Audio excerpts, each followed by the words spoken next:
I can't tell you here's exactly how to replicate what happened in Tennessee and here's how to do it in Michigan. What I would encourage you to do is think about how you do that, those two steps.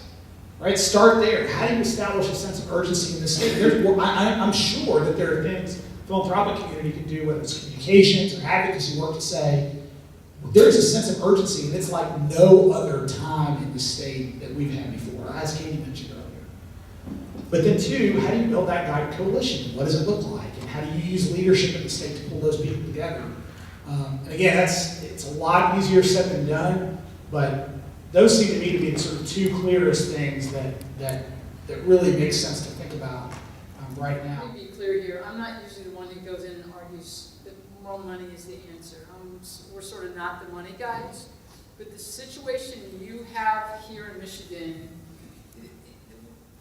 if you don't arrest this decline in the sources, then it will erode every single thing you do. You can do quality pre-K until you're blue in the face, but if you send them into systems that are just reeling because of declines in the real dollars available to them, you're just wasting your money. What we had in California was a legislative leader who wanted to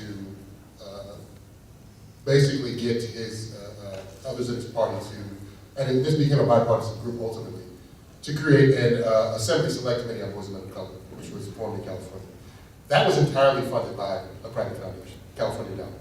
California Endowment approached the legislator, asked him if he wanted to be the lead on this. He said yes, and it was his job to go and find colleagues, and then ultimately the speaker backed it and they got funding. That committee is standing now. It's been, I think it's in its 4th year. But it was entirely resourced by Philanthropy to get it going. I think the Philanthropic Community Executive Council has a bully pulpit, and I would hope and encourage that they use that bully pulpit for service in advancing the data, advancing the narrative, advancing the essential questions that need to be posed around this topic for boys of color.